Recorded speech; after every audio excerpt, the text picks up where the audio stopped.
Amigos da Página 2, muito bom dia. Prazer enorme estar com vocês nesse sábado. Página 2 está começando mais um programa da série Carlos Henrique, hoje com um tema muito bacana. Espero que vocês gostem da proposta que a gente traz hoje. Um programa que está relacionado ao interesse de todos. Nós vamos falar de questão relacionada à saúde diretamente. E hoje nós temos aqui uma convidada muito especial. Eu tenho o prazer de receber aqui na Página 2 a doutora Maíra Marconcini Lacerda, ela que é reumatologista e que vai oportunizar aqui a nós e aos nossos ouvintes, pessoal que acompanha aqui pelo Facebook e pelas ferramentas da internet, hoje algumas informações muito interessantes. Vamos desmistificar a dor crônica. Essa é a proposta de hoje. Aliás, antes de apresentá-la diretamente, eu quero dizer que os eixos centrais da nossa Página 2, eles vão do desenvolvimento sustentável, a economia colaborativa, inclusão, educação, mercado de trabalho, comportamento, inovação tecnológica, cultura e bem-estar. E o programa de hoje se encaixa exatamente nessa última questão voltada ao bem-estar das pessoas. E isso pode acontecer, a gente agindo com cuidados, de forma preventiva, a gente pode ter boa saúde e quando a gente não tem, a gente tem que recorrer aos especialistas. Pessoas como a doutora Maíra Marconcini Lacerda, que foi formada aqui na Universidade Federal de Santa Catarina, fez a sua formação no curso de Medicina e também no Hospital das Clínicas do Estado de São Paulo, fez a sua especialização em reumatologia.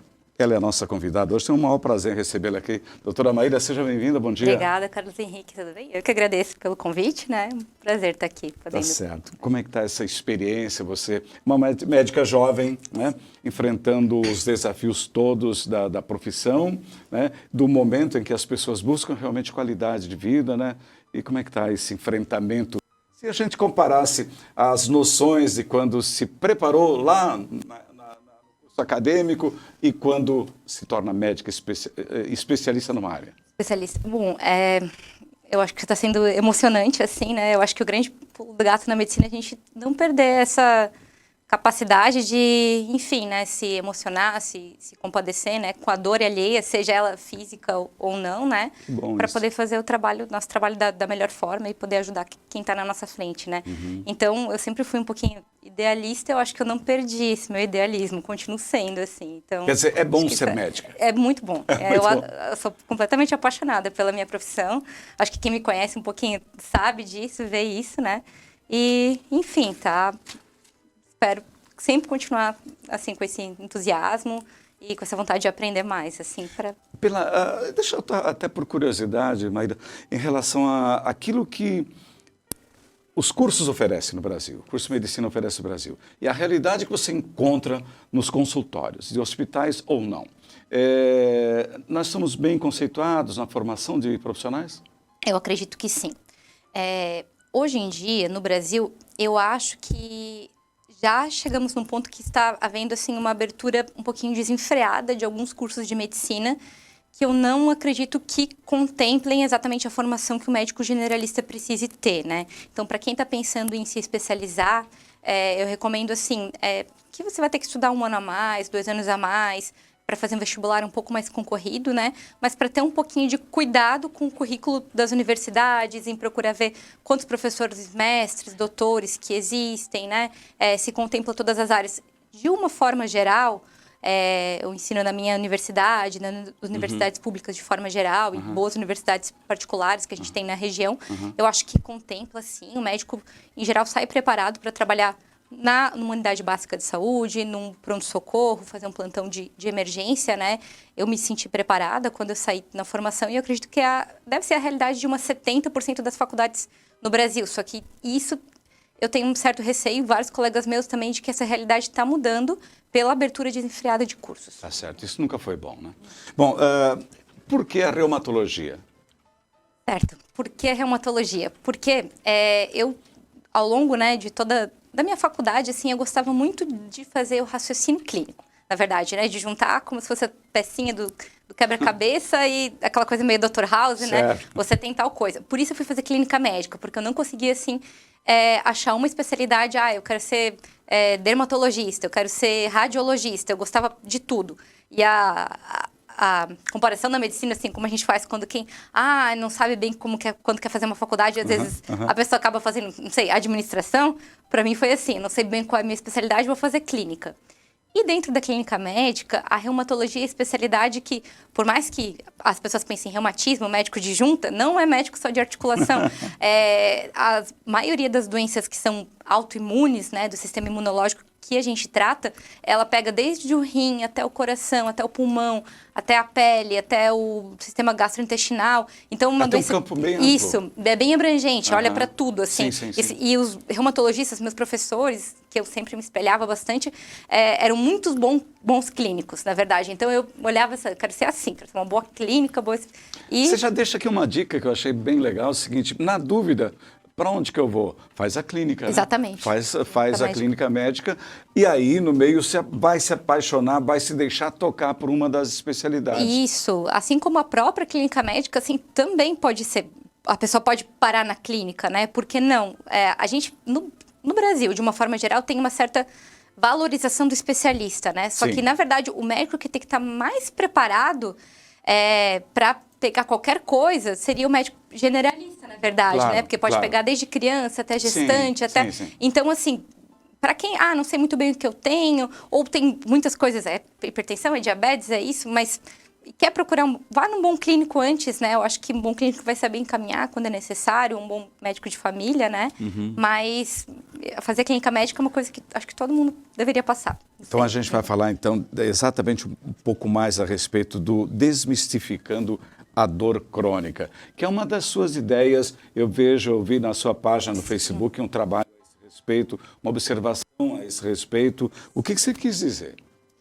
Bom, a dor, Carlos Henrique, a gente aprendeu, né, acho que no nosso desenvolvimento, né, enxergar a dor como um sintoma. Então, quando eu coloco minha mão no fogo e dói, eu tiro ela. Quando eu tô com uma inflamação, uma infecção, eu tenho uma dor e ela tende a se resolver tomando um anti-inflamatório, tratando, né, a doença em questão dentro de alguns dias, né. Dor crônica é um termo, né, que a gente passa a usar quando a dor deixa de ser um sintoma para se tornar a doença, a dor. E dor crônica é dor o tempo todo? É dor o tempo todo, que pode se manifestar desde o dedinho do pé até o último fio de cabelo.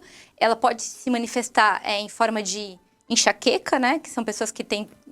Não existe muito bem uma explicação para ter dor de cabeça com tanta frequência. Quando é na região do intestino, com síndrome do intestino irritável. Muitas pessoas, às vezes, que passam por traumas, amputações, acidentes de carro, depois de ter uma fratura, enfim, já se resolveu há muito tempo.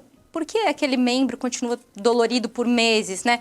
O que acontece? Ou quando o corpo inteiro dói, a sensação, assim, de dor nos nervos, dor no músculo, que é a nossa fibromialgia, a famosa fibromialgia que a gente trata, a gente ainda né? vai falar sobre isso. Exatamente, né? São todas espectros diferentes de uma mesma doença, que é a dor. E isso gera, assim, em quem sente, em primeiro lugar, uma frustração muito grande, porque nem sempre a gente tem exames diagnósticos, depende muito da suspeita clínica e depende muito de fazer um tratamento adequado, tanto medicamentoso quanto não medicamentoso. Eu acho que hoje em dia a gente está sofrendo, nos Estados Unidos, muito mais, mas hoje em dia, daqui a pouco vai chegar aqui, que o uso indiscriminado de morfina, opioides, né? Sim. Morfina, fentanila, lá que eles estão usando, né? Quando que essas medicações são realmente indicadas, né? Porque, então, isso está gerando... nos Estados Unidos se tornou a primeira causa de morte evitável. Absurdo, né? Então, é um problema de saúde pública, na verdade, e que gera danos psicológicos em quem sofre muito intensos. E, na verdade, eu acho que a sociedade não fala muito sobre isso. Quem não sente, não entende muito bem. Então, é varrido para baixo do tapete. Verdade. Então, a questão de desmistificar, acho que é para trazer isso um pouquinho à tona. E tratar a dor como uma doença? Como uma doença, exatamente. É uma patologia, então? Uma patologia, tem tem o CID para isso. A gente sempre imaginou que a dor era consequência disso, daquilo, mas hoje você já está de uma outra forma. Isso, e a forma como você trata também é diferente. Quando a dor é aguda, em geral, um medicamento analgésico, um medicamento anti-inflamatório, você vai ali, toma, depois, dentro de 1 hora tem alívio, né? E o tratamento da dor crônica, ele é um pouquinho diferente, na verdade. Olha só, a gente tem muita coisa para conversar com a doutora Maíra Marconcini Lacerda hoje aqui. Daqui a pouco a gente vai tirar dúvidas a respeito da osteoporose, das dores que não aparecem nos exames, né? A fibromialgia que ela falou há pouco, aquela dor generalizada, lúpus, reumatismo, gota, dor nas costas, os mitos existentes a esse respeito. Tudo isso que a gente ainda tem a abordar daqui para frente na nossa programação de hoje com a doutora Maíra Marconcini Lacerda, reumatologista, minha convidada no programa deste sábado aqui na página 2. Olha só, antes do intervalo, só queria chamar a atenção, está rolando aqui em Timbó uma promoção maravilhosa, vai até amanhã, então fica aqui o convite para que vocês ainda acompanhem a 15ª edição da Feira do Livro. Eu tenho o maior orgulho de dizer que moro numa cidade que faz Feira do Livro. É bacana, você também. Então, isso é bacana demais. E Timbó faz, um dos poucos municípios do Brasil que sustenta esse tipo de evento e pela 15ª vez está rolando agora uma série de eventos paralelos, mas não deixe de levar as crianças, você mesmo lá, dá um giro entre os livros, entre essas obras maravilhosas que estão expostas e tantas atrações que a Feira do Livro está sugerindo quando o município comemora 150 anos de fundação e, por que não dizer também, de desenvolvimento intelectual e cultural. Então, até amanhã, aqui em Timbó, aqui no Vale Europeu, sede da página 2, capital brasileira do cicloturismo, tem a Feira do Livro. Queria que você prestigiasse, se não foi ainda dá tempo. Faça isso. A gente já volta.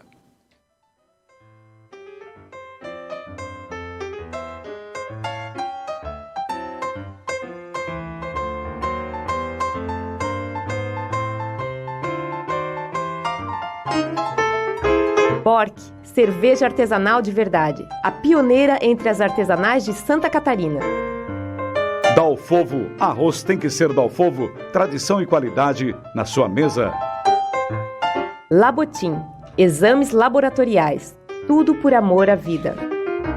Sicoob Eurovale, maior, mais forte para você. Seja um cooperado da Sicoob Eurovale. Uniaselv Graduação em Pós. No EAD ou no presencial, a Uniaselv é a melhor escolha. Medical Core. Cuide bem de quem bate por você. Excelência em cardiologia. Unifique. A tecnologia nos conecta. Conecte-se já.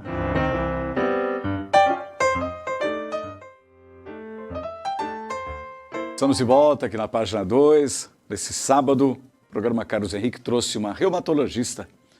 Estamos aqui desmistificando as dores com a doutora Maíra Marconcini Lacerda, ela que hoje está exercendo as suas atividades uma vez por mês aqui em Timbó, na Clínica Ocupare, Dr. Roberto Blacucci, todo mundo conhece, próximo à Igreja Católica, e desenvolve as suas atividades no Hospital Santa Helena, Dona Helena em Joinville, é isso? Sim.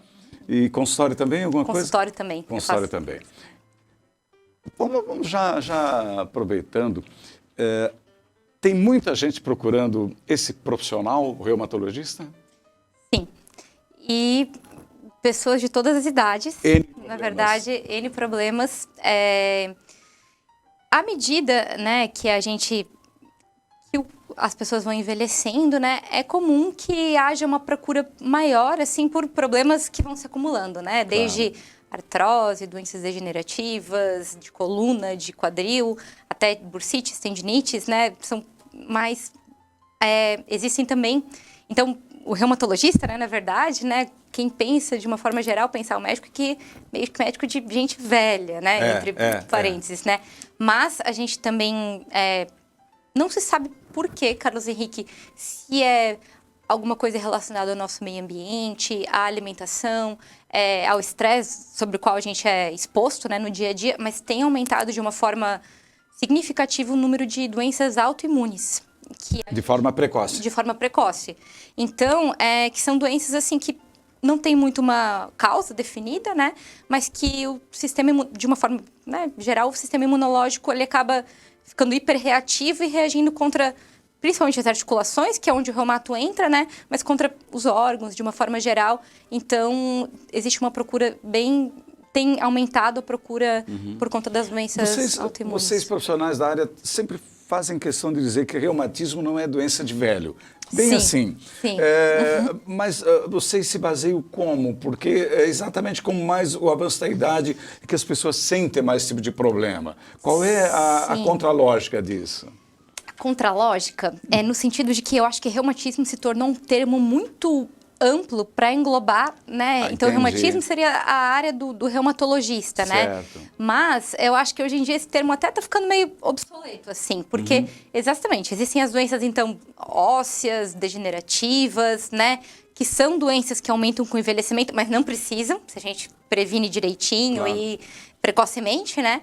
E existem as doenças autoimunes de uma forma global, tem doenças também que começam na terceira idade, mas essas doenças da imunidade, elas são doenças, assim, de pessoas mais jovens. Então, tem uma questão hormonal bem importante. Então, meninas, quando entram na menarca, né, e tem esse aumento da produção dos hormônios, costumam ter mais doenças como lúpus, por exemplo, né? Artrite reumatoide mesmo é uma doença da terceira, quarta década, na verdade.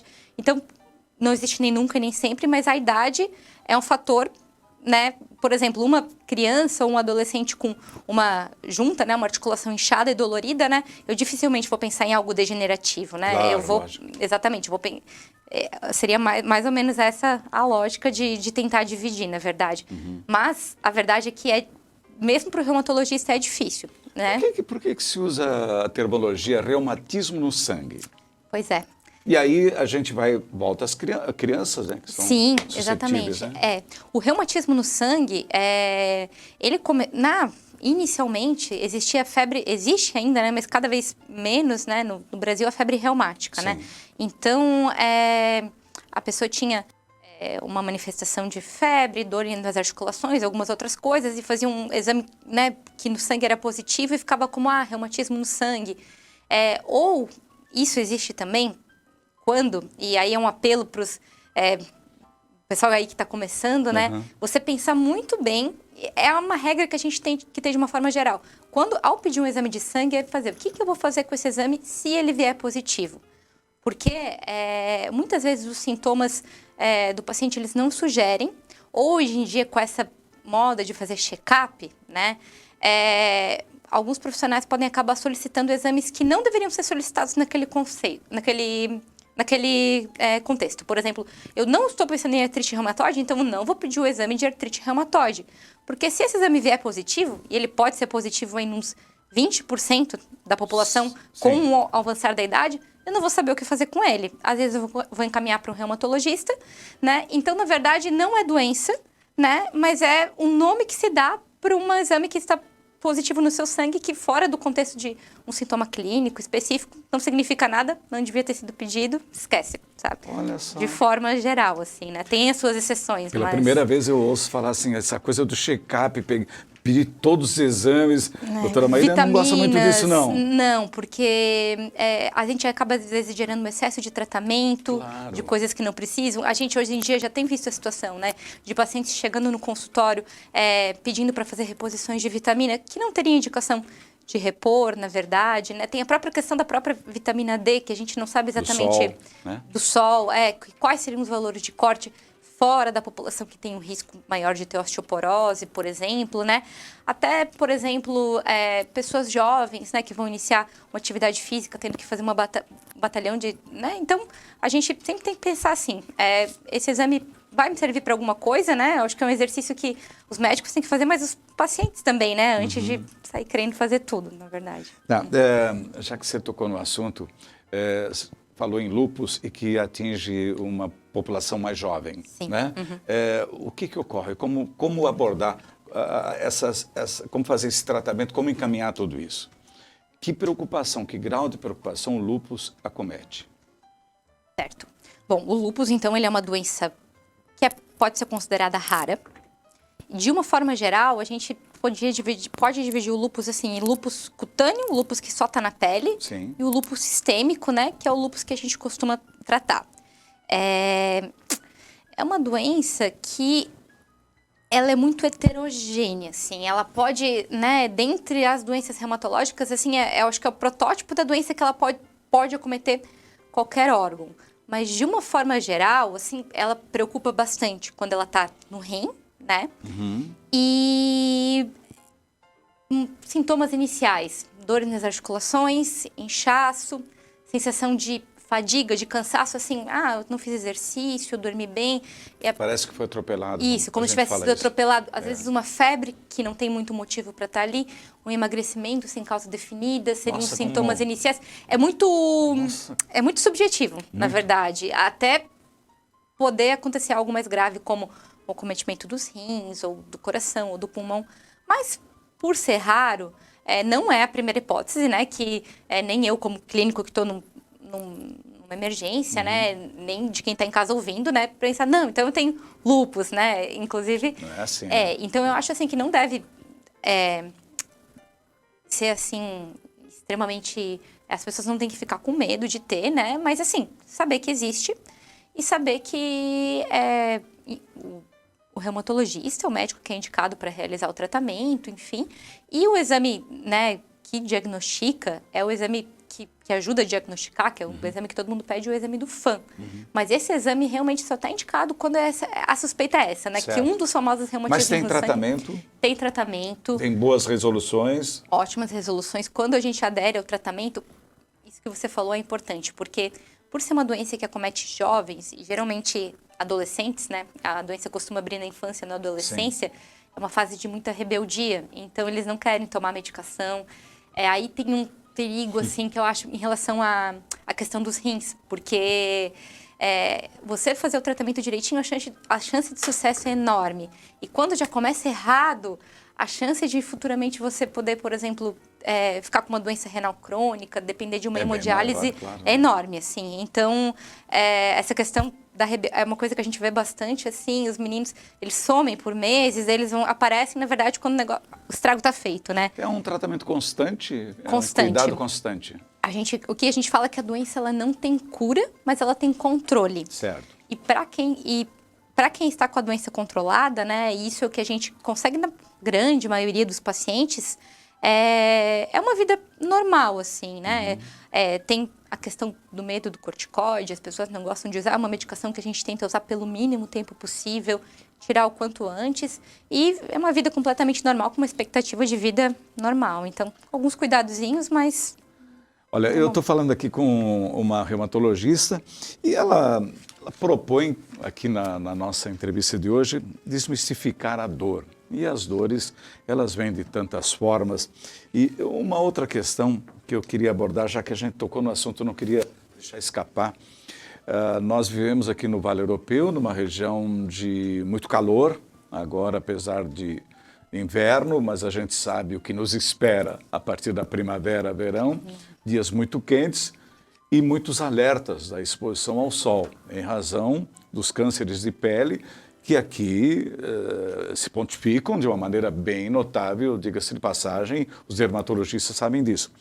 Mas eu já ouvi de dermatologistas ou de outros profissionais da área que é melhor tratar de um câncer de pele do que propriamente tratar das consequências da falta do sol, ou seja, da vitamina D. Você tocou na vitamina D. Sim. Por que vocês médicos estão dando tanta ênfase à vitamina D? A vitamina D, ela está na moda agora, né? De uma forma, assim, objetiva, né? O que a vitamina D, ela se correlaciona muito, né? É o que a gente tem estudos, né? Com a saúde do osso, né? Então, quem tem osteoporose, que é uma outra doença bastante prevalente, ou osteopenia, ou alguma doença que estimule a perda e a reabsorção do osso, a gente sabe, por exemplo, que manter um nível de vitamina D acima de 30 é essencial, até acima de 40, né? É muito importante para fixar o cálcio que a gente consome na dieta no nosso osso. Agora, a vitamina D, como eu digo que ela entrou na moda, tem alguns estudos, algum indício querendo sugerir, embora as evidências não sejam tão fortes, de a vitamina D aumenta o risco de câncer, aumenta o risco de infarto, ela virou, né, aquela... Agora, sinal de Isso, alerta. Exatamente. Então, por isso que ela tem sido muito solicitada. E quando as pessoas vão fazer o exame, pela questão da exposição solar, aqui da região, as pessoas cuidam, usam protetor, e eu concordo, né, absolutamente com isso. E também acho que a vida mudou, né? A gente tem estado cada vez mais dentro dos ambientes, né, de trabalho, escola, pouco no sol. Isso quando faz sol aqui, porque tem aqueles períodos de chuva e de, Sim, né? claro. Então, a vitamina D geralmente está abaixo de 20. Só que quem entra de novo naquele... Quem que deveria ter dosado, né? Mas agora, uma vez que dosou, quem que teria indicação de fazer a reposição? Né? De uma forma geral, as pessoas têm reposto muito e tem profissionais que colocam doses cavalares de vitamina D, né? Então, se você está fazendo... Outra coisa que não existe, assim, que a gente tem que tomar cuidado com isso é tratamento de determinadas doenças. Tem uma moda também de fazer um tratamento de uma doença grave, como lúpus, eu já vi, ou como doenças musculares, com doses muito altas de vitamina D. Isso não existe. Pode gerar um risco muito sério, que é uma intoxicação de vitamina D, com problema nos rins, fígado, pulmão, e inclusive atrasar um tratamento que é efetivo, né? Tá. Então, não é assim, milagre, na verdade, né? Para quem tem doença no osso, é obrigatório, né? E mulheres, a partir de que passam da menopausa, enfim, prestar um pouquinho mais atenção nessa questão. A gente não deve, então, pelo que eu estou deduzindo, para o sol como inimigo. Não, exatamente, Carlos Henrique. O sol não é um inimigo. Protetor solar, sim, mas existem aqueles horários que são mais recomendados, né, pra gente tomar sol antes das 10 da manhã, depois das 4 da tarde, mas né? Mas por que se insiste em dizer que a vitamina D o corpo absorve mais no horário do meio-dia? Porque o sol, o raio, né, ultravioleta é diferente nesse horário do meio-dia, né, então na verdade. Faz sentido, né? Sim, faz sentido. Mas eu acho que assim, desde que tomadas as precauções, né, se expor normalmente, né, não é inimigo, muito pelo contrário. Então essa história de que eu prefiro tratar um câncer de pele do que propriamente as consequências. Quais são as consequências reais da falta da vitamina D?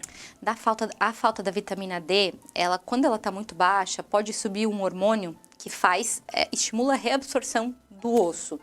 E em último grau, consome o osso. Quando a gente produz menos, né, e perde mais, né, vai na conta negativa a osteoporose. Aí, o que é a osteoporose? Na verdade, acaba aumentando o risco de fraturas, né? Em última instância, colo de fêmur, que é quase uma sentença, né? Você ficar acamado, né? Em crianças, tem, às vezes, alguns que não é nem um defeito, assim, na produção da vitamina D, mas na absorção. Doenças como doença celíaca, por exemplo, também podendo levar a doenças ósseas, que é como se fosse uma osteoporose de criança, um pouquinho diferente, né? Que é o raquitismo. Outra doença em que a vitamina D ela não é sintetizada e absorvida de forma adequada, osteomalácia. São doenças que geram fraturas, na verdade, né? E que... São graves, né? São muito graves. Se tem que prevenir o tempo todo. Exatamente. Aqui no caso, é prevenção pura, Prevenção pura, com certeza. Tanto em relação à ingesta ao uso da vitamina D, como a ingesta de cálcio, né? Que a gente também, em épocas de dieta sem lactose, é o que tem diminuído muito, né? E a gente precisa de cálcio. Vamos lá, agora uma outra questão que eu acho bastante importante a gente focalizar aqui, que é a fibromialgia. Aquela coisinha parece que dói a pontinha do dedinho do pé ao fio de cabelo, literalmente, parece onde você encostar dói. O que é isso, na verdade? Que explicação a ciência médica traz para essas dores que não aparecem nos exames? Sim, a fibromialgia, essa questão de não aparecer nos exames é uma coisa que gera muita angústia, assim, nos nossos pacientes, né? Talvez, futuramente, hoje em dia, a nível de pesquisa, né, já se mostra que fazendo uma biópsia na pele de quem tem fibromialgia, talvez os pequenos nervos da pele possam estar inflamados. Não sei como que vai ser o futuro em relação a isso. Ainda se busca uma resposta. Ainda se busca, Mas, como algumas doenças que o tratamento envolve várias coisas, a explicação também envolve várias coisas, né? De uma forma geral, a fibromialgia é uma desregulação na nossa percepção da dor, né? Novamente, a dor crônica, né? Então, o nosso cérebro ele é acostumado para ter uma resposta de dor à medida que eu sofro um trauma, à medida que tem alguma coisa que gera um medo no organismo e eu preciso sair daquela situação para ficar... É o mecanismo de luta e fuga do corpo humano, né? Então, para me manter vivo. E quando esse limiar de dor, ele tá aqui, né? Digamos, né? Para uma pessoa normal, sem a doença. Às vezes, alguns traumas psicológicos, acidentes, perdas, o luto, separações, enfim, ou um quadro depressivo de base. Nossa. Além de desregular um monte de outras coisas, nossos neurotransmissores, acaba jogando também esse limiar da dor aqui para baixo. Então, pequenos estímulos que antes não me causavam dor, como, por exemplo, um abraço de um filho, passa a causar dor. Que coisa. Na verdade, é uma coisa assim, quem começa a experimentar essa sensação dolorosa crônica, vai se afastando, vai cada vez praticando menos atividades físicas, se afastando do convívio social. Pior que é isso mesmo, né, Maíra? E vai gerando uma bola de neve que a gente não sabe se os sintomas depressivos são causa ou são consequência. Muitas vezes são os dois, na verdade. Quantos conflitos deve ter girado a fibromialgia entre o paciente e o médico? O médico, às vezes, também porque a pessoa não consegue identificar de onde vem, o que você está sentindo, não sabe narrar né, as consequências de uma fibromialgia, que é muito difícil mesmo. Sim, muitas vezes são os pacientes assim que são os pacientes de carteirinha, né, dos ortopedistas, Sim. né? Uma semana é o tornozelo, outra é o joelho, outra é o ombro, outra é o braço. Aí, às vezes, vem o pulo do gato, né, nos colegas ortopedistas, Sim. quando começou a ficar demais, assim. E não é tudo aquilo, e não foi um trauma, não é suficiente, né, o trabalho, o dia a dia, para justificar aquela dor, né?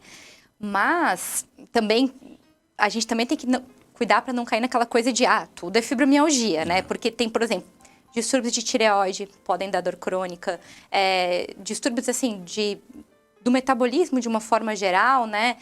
Infecções, e às vezes a dor é quase como se fosse a fibromialgia, né? Mas quando a gente recebe um paciente que vem com essa suspeita diagnóstica, raramente a gente de cara, sem fazer alguns examezinhos de sangue, um bom exame físico, né? A gente pode colocar tudo na conta da fibromialgia, na verdade. Mas ela é muito presente? Muito presente, muito presente. Eu tenho percebido aqui, uma vez que eu vim de São Paulo para Joinville, aqui na nossa região, ela é bastante prevalente. É uma doença que acomete mais mulheres a partir dos 40 anos. Alguma explicação para isso? Acho que a menopausa, a questão hormonal, as pessoas passam a ter bastante alterações de sono, né, com o passar da idade, e a fibromialgia tem uma questão direta com o sono, assim, pessoas que têm insônia, que não dormem bem, ou que dormem, acho que dormem bem. O corpo vai sentir no outro dia. Isso, mas que acabam acordando como se não tivessem dormido bem, assim, parece que eu não dormi nada, né, isso acaba aumentando a percepção dolorosa, né, e eu não sei se a nossa região, com a questão cultural também, existe, né, um aumento de alguns de problemas como depressão, ansiedade aqui na região, eu acho que pode ser um gatilho, sim, também. Não está descartado? Não está descartado, é muito importante, e tem muitas pessoas que sofrem em silêncio, assim, que existe um preconceito, assim, dela com ela mesma, porque não acredita muito no diagnóstico, uma vez que ele não aparece nos exames.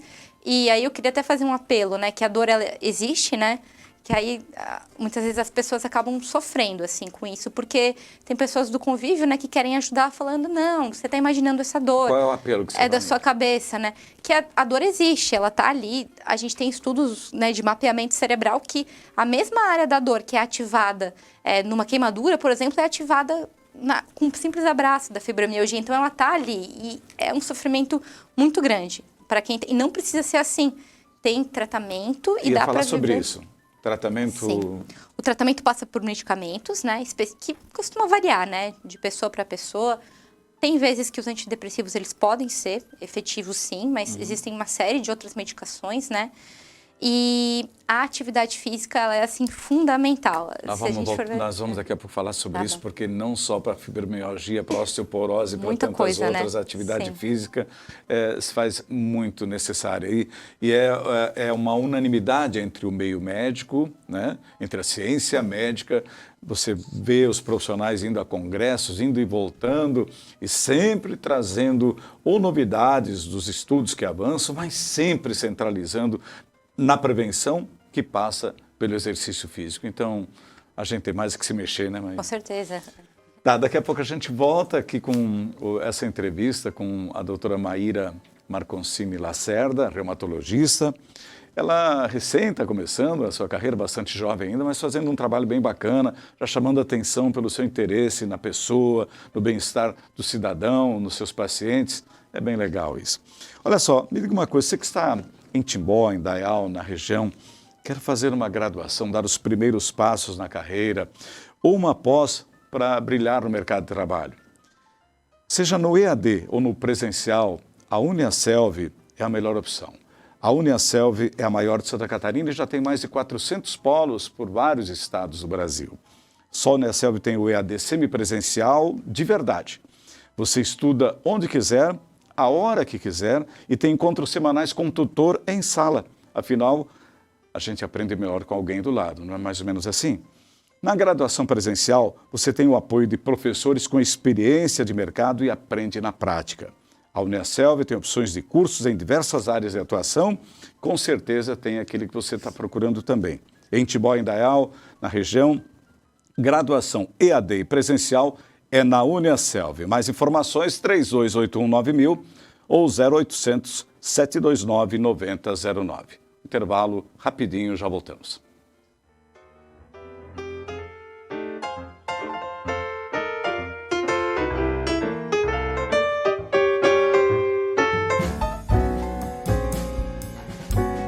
Bork, cerveja artesanal de verdade, a pioneira entre as artesanais de Santa Catarina.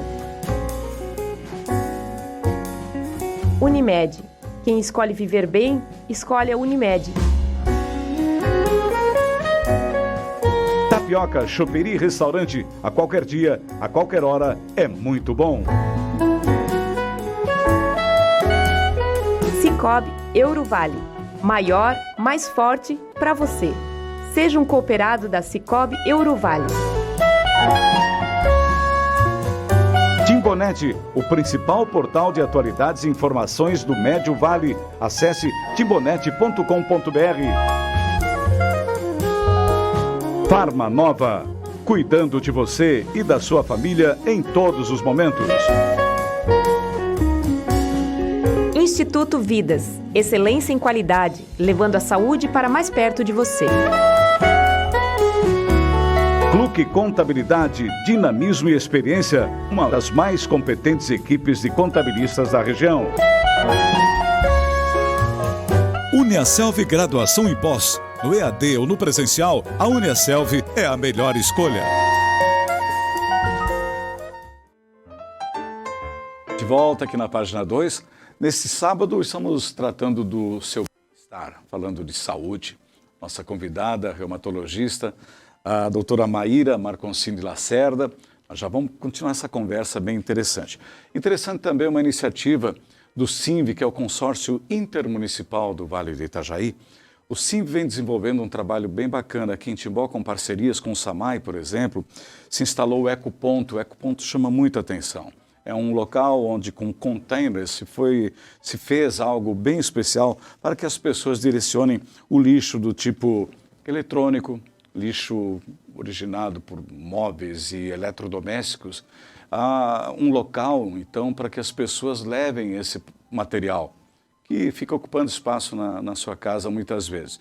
E é a maneira correta de descartá-lo. Inclusive, ele tem até uma ação social, alguns eletrodomésticos que, por uma questão, uma geladeira, por exemplo, o emborrachamento não funciona bem, eles arrumam e aí há a possibilidade de passar por uma família que precisa, uma família carente. Pense nisso. O Ecoponto vale muito cuidar. É uma iniciativa do CINV, Consórcio Intermunicipal do Vale do Itajaí. Seguimos aqui com a nossa entrevista hoje com a reumatologista, doutora Maíra Marconcini Lacerda. E a gente já falou de coisas tão interessantes aqui, vitamina D, lúpus, das dores que não aparecem nos exames, que é um caso sério, né? E a gente tem ainda coisas muito importantes para falar aqui. Por exemplo, o que um médico reumatologista pode fazer pela minha saúde? Vamos fazer uma abrangência desse trabalho que vocês, profissionais da área, oferecem. Bom, um médico reumatologista é um médico que ele pode fazer também a prevenção de doenças articulares que já estão impostas, né? Certo. Se você não tem sintoma algum, doença alguma, né? Ok. Mas é muito comum, por exemplo, pacientes com artrose, por exemplo, de mãos, aqueles nódulozinhos que Sim. costumam aparecer aqui na ponta do dedo, por exemplo, né? É uma forma de artrose. Isso incomoda muito na época do inverno, pode se tornar deformante, né? Claro, criando aquele sim, aspecto sim. feio, a pessoa não consegue mais começar a tirar os anéis, por exemplo. A gente age na prevenção, né? Para que essa doença ela não se espalhe Tem para formas outras de prevenir. deformidades. Isso, artrose de joelho. A gente recebe muitos pacientes assim que eu não quero colocar uma prótese no joelho, eu não quero passar por uma cirurgia, o que eu posso fazer?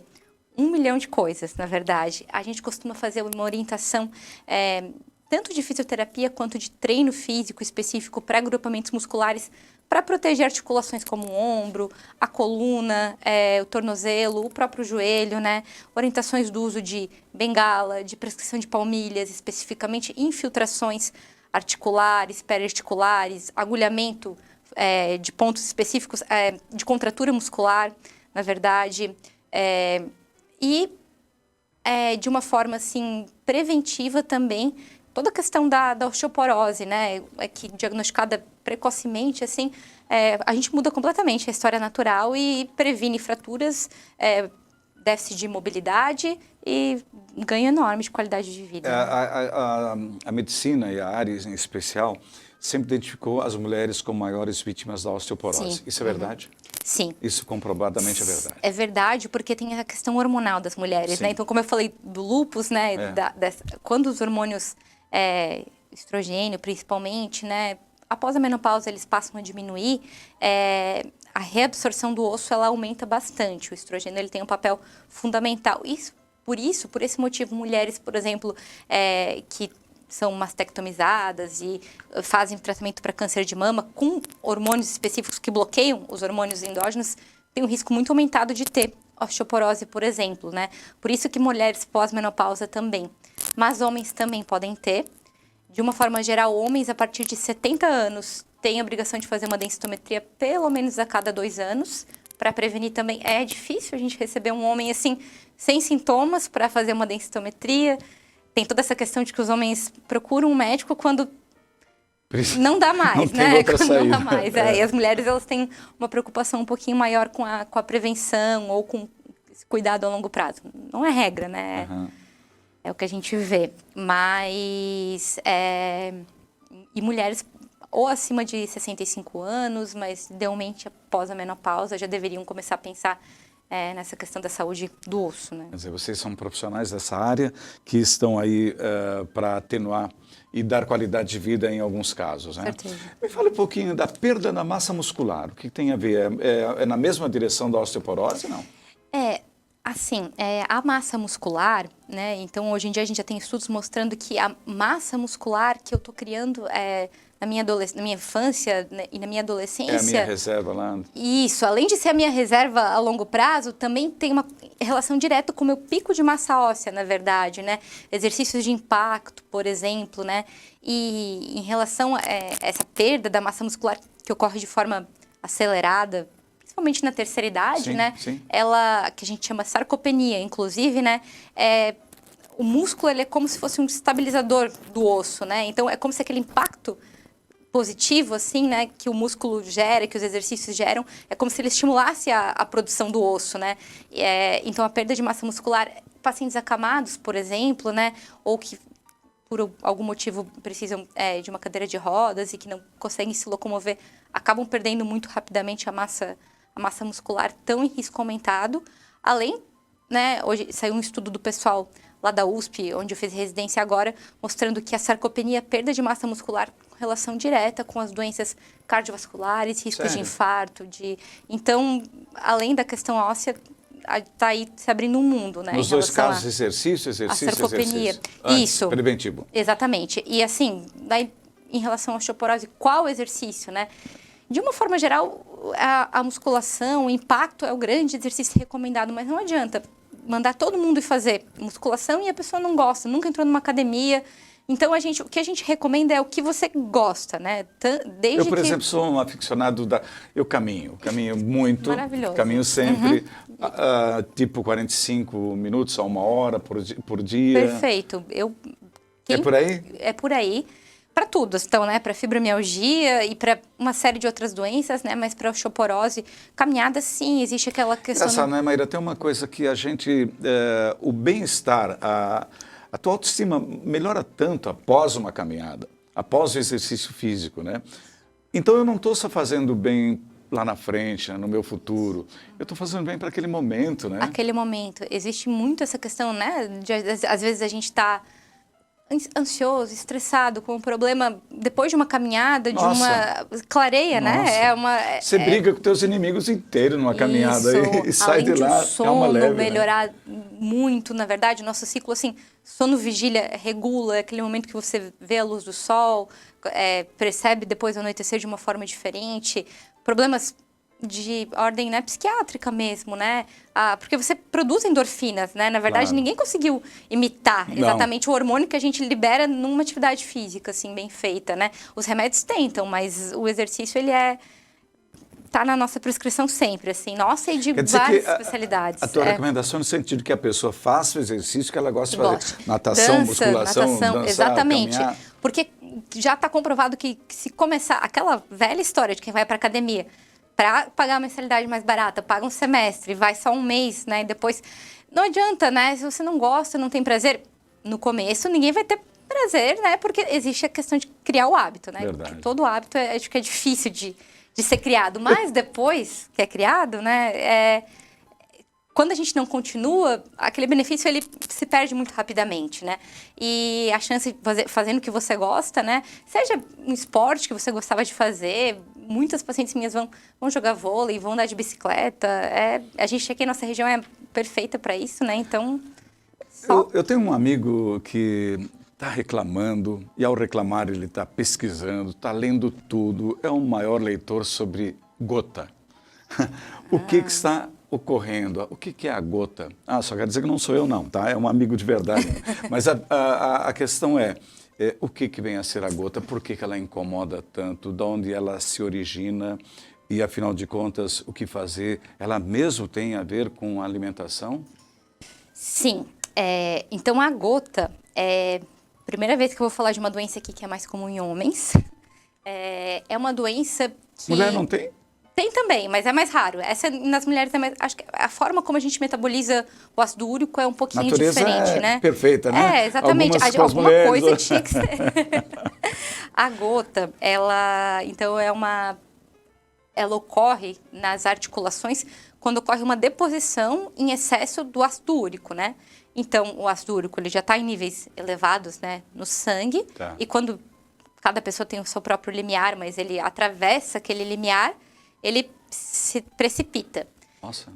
E o que aparece é a dor articular. Ele gosta muito de lugares, assim, de extremidades, de lugares frios, na verdade, né? Por isso ele acaba se depositando nas extremidades. A primeira crise costuma ser no dedão do pé, no primeiro dedo do pé. Muito comum. Tornozelo, aí vai se tornando um pouquinho menos comum à medida que vai se aproximando, né? Uhum. E quando não tratada, né? Além de ser qual costuma ser a história natural dos pacientes, né? Vão no pronto-socorro, tomam uma injeção de corticoide, e depois passa, né? Ela vem em crises mesmo.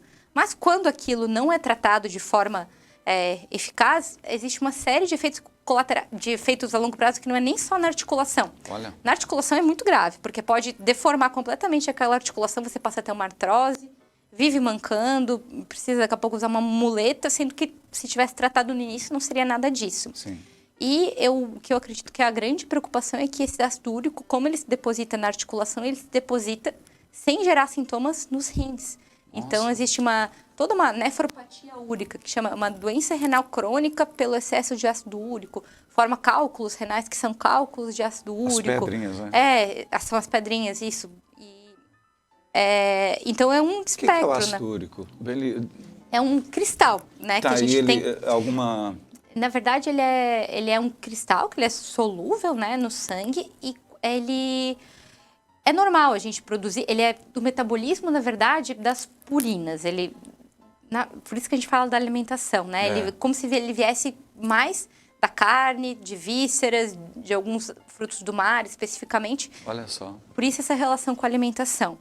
Mas, claro, muito importante falar de alimentação, mas dentro do tratamento da gota, assim, a modificação alimentar, ela corresponderia uns 20% a 30%, na verdade, da eficácia do tratamento. Sim. Então, antes tomar a medicação direitinho, depois a gente vai falar em modificar os alimentos. Nutricionista, né? Vai ajudar, se for o Com caso. Com certeza, a nutricionista ajuda muito a gente fazendo uma dieta que seja, né, não assim extremamente proibitiva, né, mas eliminando certas coisas. Isso, você citou alguns exemplos assim rápidos, mas que realmente afetam. Exatamente, né? E às vezes vai ser o que pode fazer a diferença, né? No paciente que está usando já uma dose alta da medicação, o ácido úrico não abaixa, né?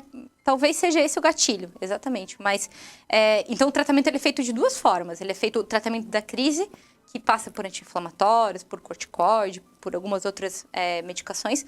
Mas o tratamento a longo prazo, que é para baixar de forma progressiva esse ácido úrico, né? Até níveis aceitáveis, que a gente sabe que a chance de ter uma crise é muito menor, né? Você elimina por completo esse problema, não? Ou tem que conviver com ele? Não. Em geral, quando o ácido úrico ele se mantém abaixo, né, por exemplo, de 6 ou 7, muitas vezes não é exatamente aquele valor que está no laboratório, né, mas é um valor específico que a gente estabelece para cada paciente, é praticamente impossível ter crises. O que acontece é que, às vezes, é o meu metabolismo, né, ele produz muito ácido úrico ou ele excreta muito pouco. Então, se eu não tomo a medicação de uma forma constante e regrada, vai voltar a subir e vou voltar a ter, né? Então, outra coisa que é uma doença crônica, né? Mas que é muito... Depois que controlar, fica tão melhor a vida, né? São os pacientes também que, quando passam a não ter mais crises, né? E a não sofrer mais disso, assim, também não largam, né? O tratamento, porque modifica completamente. Todos esses tratamentos, por exemplo, de tudo que a gente já falou agora, são várias as patologias da tua área. Sim. Elas impedem que o cidadão, o paciente, faça exercícios físicos? Algumas impedem mesmo ou não? Pode limitar? Pode limitar. A gente, né, a própria, por exemplo, né, a artrose de joelhos, que é uma coisa muito comum, né? Subir escadas é contraindicado, né? Então, a gente recomenda que se use uma rampa, que tenha outras alternativas, né?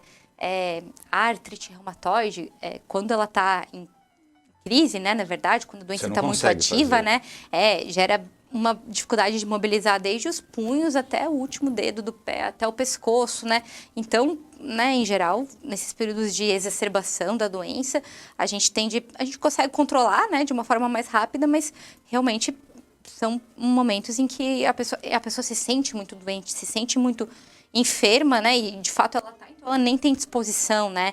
Então não é indiscriminadamente exercício para todo mundo, né? Mas pode ser limitante. Uma crise de gota, quem está em crise, a dor ela é lacinante, assim. Quem já experimentou a crise sabe que realmente é muito forte, que naquele momento não, mas em 3 dias, em geral, passa, né? E na gota, outro ponto importante da atividade física é que a gota ela é muito correlacionada com diabetes, hipertensão, colesterol alto, sobrepeso, gordura no fígado, que é a esteatose hepática, né? Então, o exercício físico vem como uma prevenção de medida, uma prevenção cardiovascular, na verdade, né? Além de, a gota às vezes é o estopim, a gente começa a pesquisar e vai achando todo o resto, na verdade, né? Olha só. Olha, a gente está falando de dores hoje aqui, tiramos o sábado para falar, desmistificando a dor crônica, que é a pegada do programa de hoje, com a doutora Maíra Marconcini Lacerda, reumatologista. A gente ainda vai voltar no último segmento falando das chamadas dores nas costas. As pessoas, onde é a sua dor? Nas costas, com dor nas costas. Vamos falar um pouquinho disso também, desmistificando tudo isso, tá bom? Olha, quero chamar a atenção de vocês aqui no nosso município, a Prefeitura de Timbó está de olho na qualidade de vida dos cidadãos. No bairro das capitais estão sendo realizadas obras de drenagem e melhoria do solo que visam desenvolver a infraestrutura urbana e a modernização dos principais corredores de serviço da cidade. Além do desenvolvimento urbano, essa obra é importante pois acaba com os problemas de alagamentos em pontos mais baixos da via, em momentos de chuva forte ou as enxurradas. Esta é mais uma ação da Prefeitura Municipal de Timbó para a modernização da infraestrutura da cidade. Faço um intervalo bem rápido. Depois, a última parte, vamos desmistificar essas dores nas costas. O que pode ser dor nas costas? São várias situações. O que a pessoa está falando para o médico quando ele chega no consultório, estou com dor nas costas. E agora, doutor? Daqui a pouquinho, então.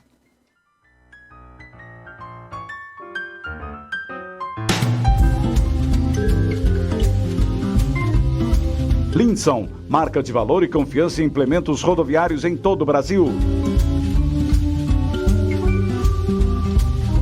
De Krieger, o ponto certo da moda no Médio Vale do Itajaí para toda a família. Labotim, exames laboratoriais, tudo por amor à vida. Dalfovo, arroz tem que ser Dalfovo, tradição e qualidade na sua mesa. Marcel Alexandre, moda masculina para todos os momentos do dia. Krambeck, referência na distribuição de peças no Vale do Itajaí desde 1962. Couto Dedetizadora, segurança e qualidade no controle de pragas. Sacolão JK, boa procedência e muita qualidade em frutas e verduras.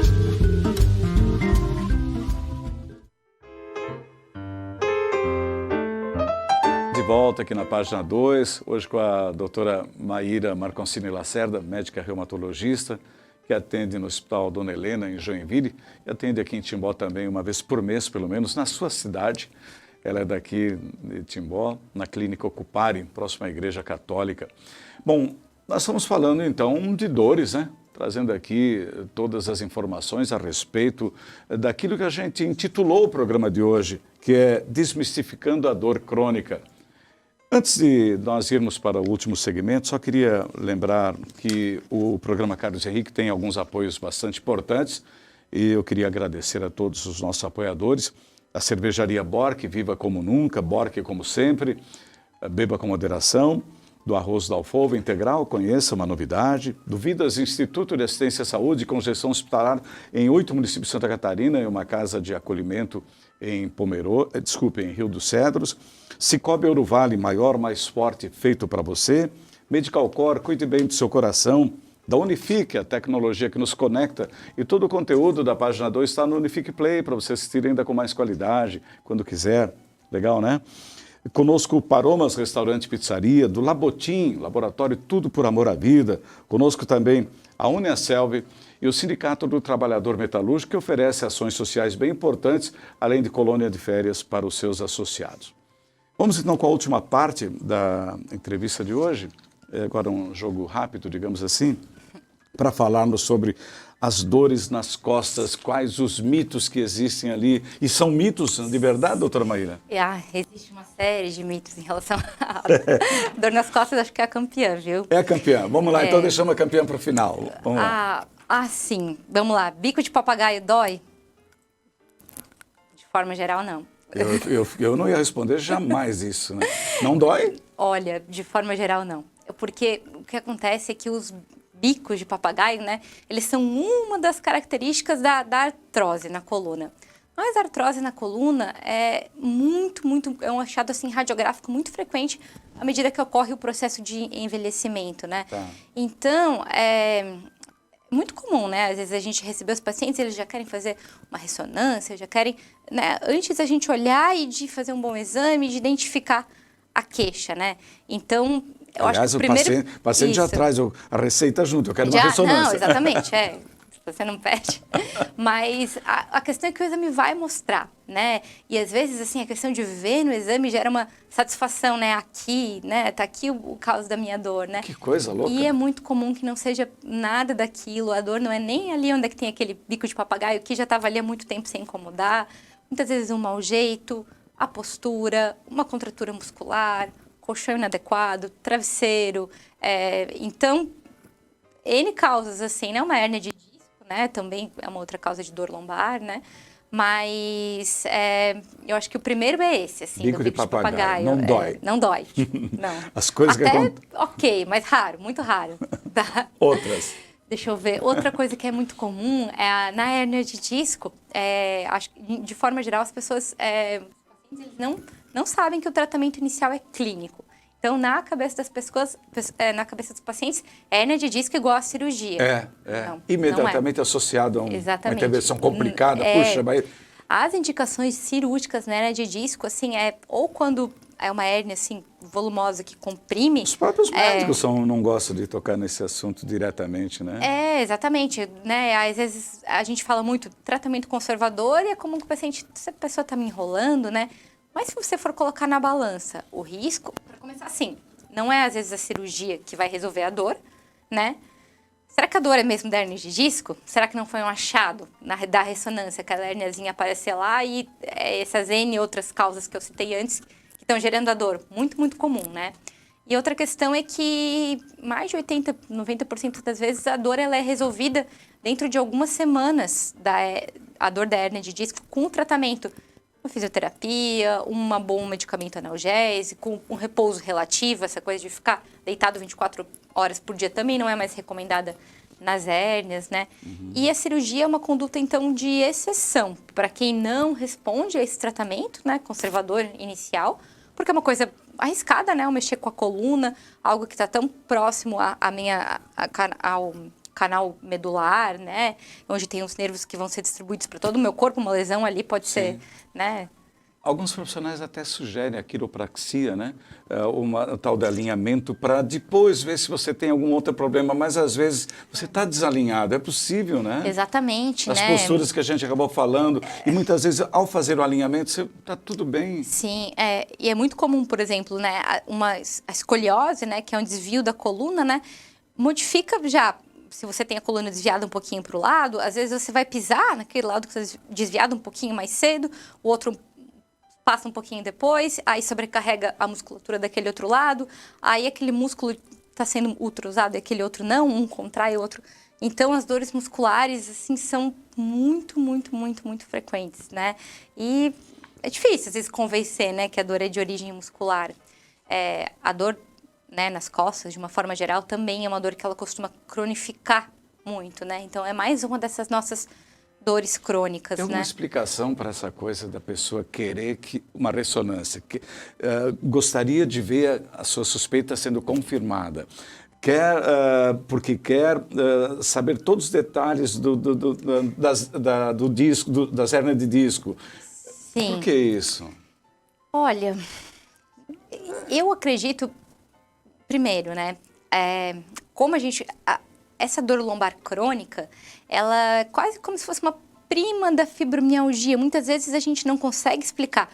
O exame de imagem, ele não justifica o grau de dor, não é correspondente ao local da dor, o exame neurológico que a gente faz, né, mas a dor, ela tá ali. Então, talvez coisas além do que estão naquele exame justifiquem, né, mas a gente ainda não sabe muito bem tudo aquilo que está por trás. E ao pedir um exame, a quantidade de exames alterados é muito raro. A gente, né, até a partir... se for fazer um exame, uma ressonância da coluna, assim, a possibilidade de não vir nem no meu lado, não vir a palavra abalamento discal, se você tem uma ressonância, vai ver se não está. É muito comum. Do processo, né, de viver e de envelhecer, ter essas alterações. E às vezes acho que quase... o paciente, ele sente que é uma justificativa da dor, ainda que não seja a justificativa, né? Maíra, para já terminar, queria fazer uma pergunta, uma saia justa para você agora. Meu Deus, vamos lá. A gente sabe que há uma grande evolução no relacionamento do médico que pratica a tradicional medicina com relação aos tratamentos homeopáticos, tratamentos que os terapeutas oferecem em suas clínicas também. Isso avançou muito, ganhou um território enorme no Brasil. Como é que você, uma jovem médica, se posiciona em relação ao tratamento alopático, né, que é da medicina normal, ao ao esse grande volume hoje de alternativas que as pessoas têm? Sim. Bom, Carlos Henrique, eu acredito, né, e não é uma questão de acreditar, porque não é que nem acredito ou não acredito, existe, né? A gente, na medicina tradicional, trabalha com um conceito de medicina baseada em evidências, né? Então, Ciência. Ciência, exato. Então, tudo que a gente oferece, os medicamentos, os tratamentos, né? Para eu chegar nesse ponto de falar para sua doença, o tratamento é X, foram milhões, bilhões de dólares gastos em pesquisas, em estudos sérios de universidades do mundo inteiro, na verdade, com milhares de pessoas, né, para chegar numa conclusão de que isso funciona, há evidência científica, e de que isso não funciona. Os tratamentos homeopáticos, de uma forma geral, não passaram nesse teste. Então, não há evidência. Não há evidência científica, né, e eu acredito na ciência, né, eu acredito que um bom médico, né, é um médico que se guia por esse princípio de medicinas baseadas em evidência, né. Alguns pacientes relatam melhora, né, não sendo um medicamento que gere prejuízo, né, porque existe também o risco de problemas hepáticos, né, no fígado, até cirrose medicamentosa por medicamentos naturais, que de naturais muitas vezes não tem nada. Se mal não está fazendo, né, então que você continue pelo menos com tratamento convencional. Mas aí a gente acaba entrando em alguns assuntos delicados, como foi a questão da fosfetanolamina, que teve há uns anos atrás um boom de tratamento como câncer. A quantidade de pacientes que largou o tratamento convencional, que foi para essa medicação que não houve comprovação científica nenhuma e que quando foi voltar para o tratamento convencional já estava com metástase, já estava sem perspectiva de cura, assim, foi muito grande. Então eu acho assim, não vejo com bons olhos, assim. Sei que uma saia justa, na verdade. Você acredita que... Vou agora pegar o teu exemplo, um médico jovem está chegando, né, no confronto direto com o campo, com o trabalho, o paciente, o ser humano, lidando com a dor e as suas consequências. Me fale um pouquinho mais. Você se forma, você faz uma residência, você busca uma especialização. Isso. E onde vai parar a doutora Maíra? Vai continuar buscando aprofundamento de conhecimento? Que tipo de futuro você está desenhando para a sua profissão? Então, acho que conhecimento sempre, né? Eu estudo todos os dias, né? Quando eu chego em casa, o trabalho do médico continua, né? Na verdade, os casos que foram mais difíceis, que você está na dúvida, você fala com colegas, você lê, vai para os livros, vai para os artigos. Hoje em dia, a gente fala que livro, né, é muito importante, mas quando o livro ele é lançado, o livro que eu tenho, por exemplo, de reumatologia geral, ele é de 2015. Tem algumas coisas ali que já não servem mais, né? Porque a ciência Você já viu que já não serve. Exatamente. Então, a gente vai em congressos, a gente vai em palestras. Eu pretendo fazer mestrado, fazer doutorado futuramente, né? Gosto da área acadêmica, então acho que o segredo para todo mundo, para toda profissão, é assim, você não perder a curiosidade e a vontade de aprender mais. Quando acaba isso, acho que perde a graça, né? Na verdade, né? Não sei. Você é um soldado contra a dor. Sim, isso aí. A gente é. Eu diria que sim. Muito legal. A gente falou então do Desmistificando a Dor Crônica. Foi a nossa conversa nesse sábado com a doutora Maíra Marconcini Lacerda. Ela que é uma médica bastante jovem aqui de Timbó, mas que hoje já está trabalhando no Hospital Dona Helena, lá em Joinville, aqui na Clínica Ocupare de Timbó, uma vez por mês, pelo menos, ela vem visitar a sua terrinha aqui. E bacana porque nessa de vir para cá, a gente pegou ela e trouxe para uma entrevista aqui na página 2 e eu estou bem contente com o resultado. Maíra, muito obrigado por ter vindo aqui, foi um prazer te entrevistar, sucesso na tua carreira, que é tão importante. Obrigada. Já vi que você tem, no teu olhar, a gente sente que há um interesse muito grande pela causa, pela especialidade e pelo bem-estar das pessoas, né? Obrigada, Carlos Henrique. Eu que agradeço pelo convite, foi muito legal. A gente acaba falando e percebe, nossa, passou muito rápido o tempo, na verdade. Então, tá bom. Obrigado a vocês todos. Foi o programa desse sábado. Quero dizer que aqui em Timbó ainda está rolando a Feira do Livro. Convite para até amanhã vocês ainda possam conhecer de perto esse evento que é tão marcante na passagem dos 150 anos do município de Timbó.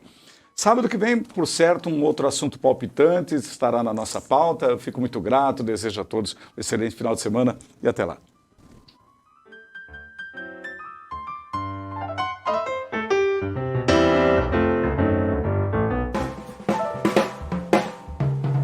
Calhas Timbó, tecnologia e muita qualidade.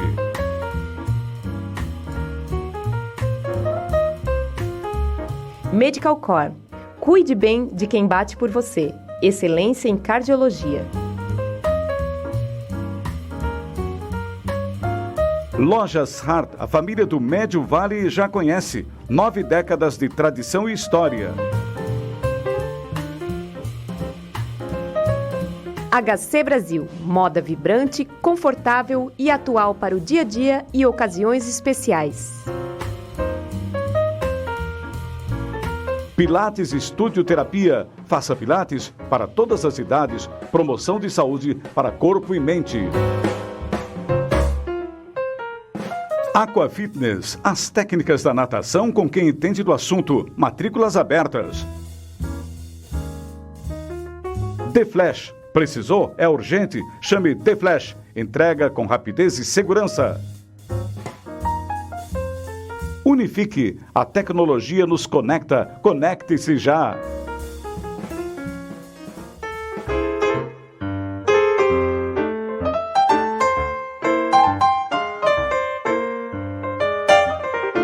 Você ouviu na Rádio Página 2 o programa Carlos Henrique.